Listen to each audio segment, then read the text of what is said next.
So you file an insurance claim, you get a check, and you probably think that's the end of it, right? Well, today we're going to pull back the curtain and show you how that's actually just the first domino to fall.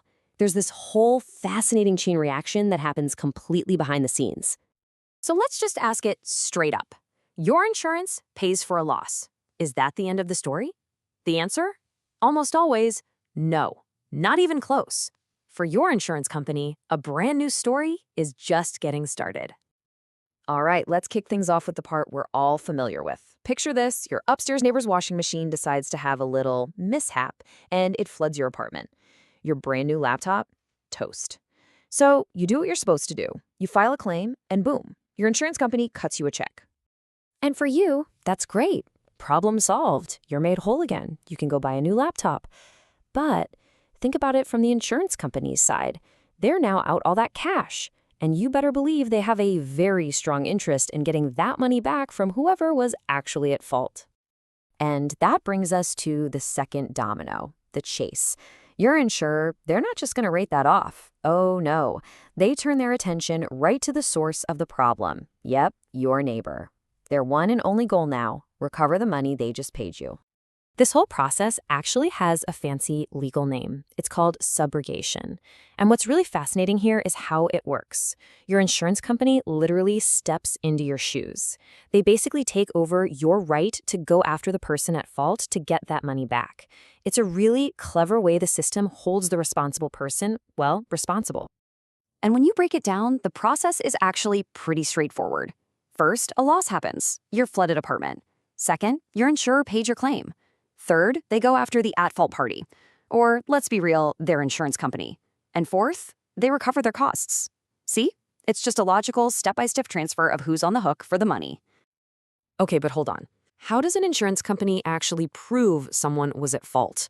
I mean, they can't just point a finger and say, you owe us money, right? This is where things get really interesting because we have to leave the world of insurance policies behind and step into a whole different legal arena. And that arena is called tort law. It sounds complicated, but a tort is just a private wrong. It's when one person harms another either by doing something or by failing to do something. Now, we're not talking about breaking a contract here, and we're not talking about committing a crime. We're talking about someone just failing to act in a reasonable, responsible way.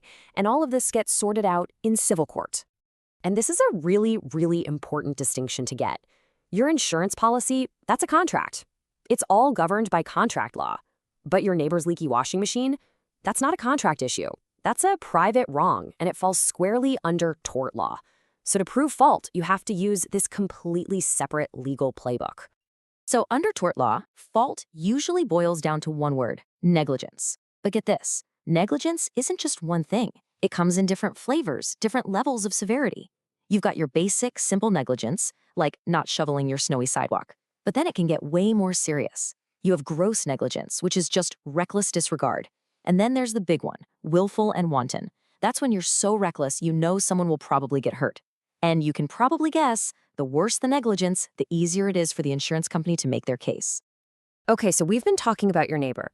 But what if we throw a little plot twist in here?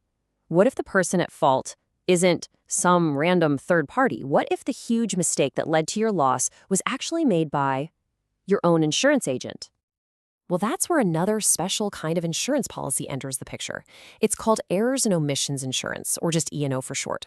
The easiest way to think about it, it's basically malpractice insurance for insurance professionals. You know, just like doctors have. It's a safety net that protects them financially if they mess up on the job. So what kind of mistakes are we talking about here? Well, it could be a whole range of things. Maybe they forgot to get you the coverage you asked for, or they messed up a calculation on your premium. Or maybe they just did a bad job explaining what your policy actually covers. The key thing here is that these are honest-to-goodness errors. We're not talking about someone being malicious. But even an honest mistake can have absolutely massive financial consequences. But, and this is a big but, that professional safety net has its limits. There is a very, very clear line in the sand that E&O insurance, and frankly, pretty much all liability insurance, will absolutely not cross. And this gets us to a fundamental rule of the entire insurance universe. Insurance is for accidents. It is not for intentional harm. Period. So, an E&O policy is never, ever going to cover things like criminal acts or anything deliberately dishonest or malicious. If an agent sets out to intentionally defraud a client, their insurance is not going to bail them out. The whole system is built to cover mistakes, not malice. So when you step back and look at the whole picture, subrogation, tort law, E&O coverage, you start to see how all these complicated sounding pieces fit together. They're all part of this incredible system that's really designed to do one thing: create accountability. It's all about making sure that at the end of the day, the financial responsibility for a loss ends up exactly where it's supposed to.